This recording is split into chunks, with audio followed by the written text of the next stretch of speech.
सुप्रभात बच्चों। बच्चों हमने जो आपकी कविता है झांसी की रानी पाठ के 11 अंश पढ़ लिए हैं कविता के। उसमें 11वां था जो महलों ने दी आग, झोपड़ी ने ज्वाला सुलगाई थी, यह स्वतंत्रता की चिंगारी अंतरतम से आई थी। ये वाला पैराग्राफ झांसी वाली रानी थी, यहाँ तक पढ़ा था। इसकी व्याख्या को हमने समझा, इसके शब्दों के अर्थों को भी हमने जाना और समझा। अब अगला पैरा 12वां पैराग्राफ कविता का अंश। इसकी कविता को पैरे को ध्यान से सुनेंगे और समझेंगे, ठीक है बेटा। इस स्वतंत्रता महायज्ञ में कई वीरवर आए काम, नाना धुंधु पंथ तांतिया, चतुर अजीमुल्ला सरनाम। अहमद शाह मौलवी ठाकुर, कुंवर सिंह सैनिक अभिराम, भारत के इतिहास गगन में अमर रहेंगे जिनके नाम। लेकिन आज जुर्म कहलाती उनकी जो कुर्बानी थी, बुंदेले हर बोलो के मुँह हमने सुनी कहानी थी। खूब लड़ी मर्दानी वह तो झांसी वाली रानी थी, झांसी वाली रानी थी। शब्दों के अर्थ देखेंगे। महायज्ञ महान कार्य, वीरवर श्रेष्ठ वीर। आए काम मतलब मारे गए, वीरगति को प्राप्त हुए। भारत को आज़ाद करने के लिए इन्होंने अपने जान या अपने प्राण गंवा दिए। तो आना काम, स्वतंत्रता के लिए काम आना।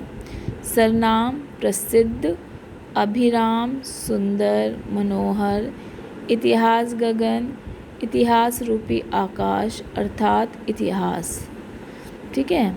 इतिहास गगन इतिहास रूपी आकाश अर्थात इतिहास ही होएगा।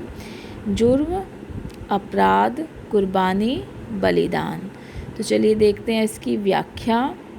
तो जो ये इस काव्यांश में बताया गया है बच्चों कि इस संग्राम में है ना, इस स्वतंत्रता महायज्ञ में, महायज्ञ महान कार्य जो स्वतंत्रता के लिए काम किया जा रहा है उसको महायज्ञ किया गया है। एक महान कर्म जहाँ पर क्या है, जो भारत को अंग्रेज़ों ने एक लंबे समय तक पराधीन किया हुआ है, उससे भारत को आज़ाद कराना है। अंग्रेज़ों को भारत से बाहर निकाल कर अपने आप को स्वतंत्र करना है, आज़ादी का जीवन जीना है। तो ये एक महान यज्ञ है, एक महान कार्य है। और इस महान यज्ञ को, इस महान कार्य को प्राप्त करके, कौन सा महान कार्य? स्वतंत्रता प्राप्त करने वाला। इस स्वतंत्रता को प्राप्त करने के लिए एक बहुत बड़ा संग्राम करना है, जिसमें अनेक वीरों ने लिखा है ना, कई वीरवर आए काम। इस स्वतंत्रता संग्राम को प्राप्त करने के लिए, इस महान कार्य को करने में अनेक वीरों ने अपना बलिदान दिया। इनमें प्रमुख जो थे नाना धुंधु पंथ तांतिया, चतुर अजीमुल्ला सरनाम को बताया प्रसिद्ध, ठीक है। धुंधुपंथ तात्या टोपे, अजीमुल्ला खां, अहमद शाह मौलवी, ठाकुर कुंवर सिंह आदि जो कुछ प्रमुख नाम थे, प्रसिद्ध नाम थे, जिन्होंने आज़ादी में अपना योगदान दिया। भारतीय इतिहास में इन वीरों के नाम सदा अमर रहेंगे। भारत के इतिहास गगन में अमर रहेंगे जिनके नाम। भारतीय जब भी अपनी कुर्बानी को देखेगा कि भारत को कैसे आज़ाद किया गया है, इस बात को देखेंगे, तो वो हमेशा जिन लोगों ने आज़ादी को प्राप्त करने में अपना खून बहाया है, ऐसे लोगों का जो बलिदान है हमेशा देश के नाम रहेगा। देश के लोग हमेशा उनकी कुर्बानियों को, उनके योगदान को हमेशा याद रखेंगे। वो सदा भारत के इतिहास में एक जीवंत आत्मा, एक अमर आत्मा बनकर रहेंगे। लोग हमेशा उनके जाने के बाद भी हमेशा उन्हें याद रखेंगे। आज शायद उनकी देश हेतु कुर्बानी जुर्म कहलाए, लेकिन आज जुर्म कहलाती उनकी जो कुर्बानी थी कि देश के हित के लिए आज जो उन्होंने कुर्बानी दी है वो शायद जुर्म अपराध कहलाए, लेकिन उनका बलिदान देश के हित के लिए ही था, देश के लिए ही उनका बलिदान था। हम समय रहते अब शायद उनके बलिदान को, उनकी कुर्बानियों को एक अपराध कहें, लेकिन समय जब ऐसा आएगा जब हमें पता लगेगा कि उन्होंने क्या किया हमारे लिए, हमारे देश के लिए, और न क्या हो सकता था अगर ऐसा नहीं होता, तो उस समय हम उनकी कुर्बानियों को वेस्ट, बेकार बता रहे हैं। लेकिन समय के साथ, ठीक है, भविष्य में उनके जो बलिदान को हम याद रखेंगे कि उनका बलिदान नाजायज़ नहीं था, जायज़ था, देश के हित में था, लोगों के हित में था। तो बुंदेलखंड के लोगों के द्वारा उनके मुँह से रानी लक्ष्मीबाई की वीरता और साहस की कहानी सुनाई जाती है। कही जाती है कि रानी लक्ष्मीबाई ने अंग्रेज़ों से डटकर मुकाबला किया। आगे देखिए बेटा 13 पैराग्राफ। इनकी गाथा छोड़ चले हम झांसी के मैदानों में, जहाँ खड़ी है लक्ष्मीबाई मर्द बनी मैदानों में। जहाँ खड़ी है लक्ष्मीबाई मर्द बनी मर्दानों में। मर्दानों है बेटा, मैदानों नहीं आया, पहले उसमें मैदानों था। मर्दानों, मर्दों के बीच में मर्द बनकर खड़ी हैं, ये सेंस है यहाँ पर इसकी।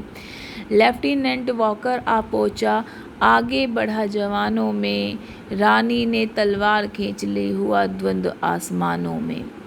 जख्मी होकर वाकर भागा, जब अजब उसे अजब हैरानी थी, बुंदेले हर बोलो के मुँह हमने सुनी कहानी थी। खूब लड़ी मर्दानी, वह तो झांसी वाली रानी थी, झांसी वाली रानी थी। आगे देखिए गाथा, कहानी, मर्द पुरुष, मर्दानों वीर पुरुषों, जवान सैनिक, द्वंद्व युद्ध लड़ाई, असमान जो समान ना हो या अंतर हो, अजब विचित्र हैरानी आश्चर्य।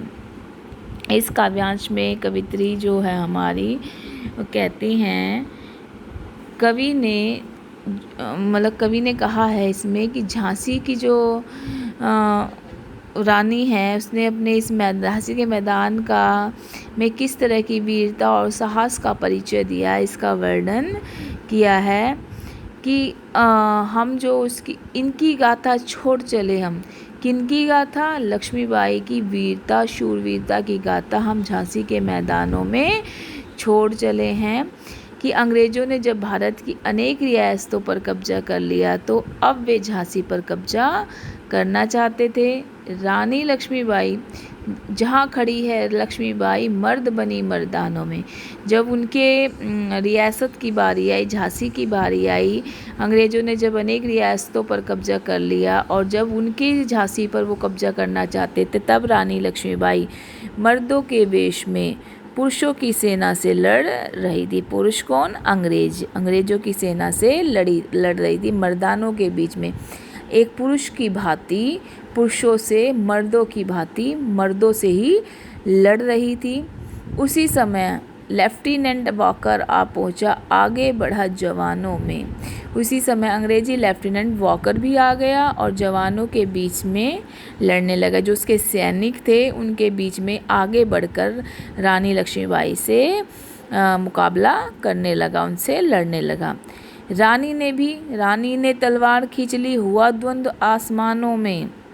रानी ने क्या किया? अपनी तलवार खींची, मतलब और तलवार को संभाल कर अपने हाथ में लिया और क्या, रानी किससे? वॉकर से मुकाबला करने लगी और दोनों के बीच में एक घमासान युद्ध हुआ। इससे क्या हुआ? जख्मी होकर वॉकर भागा।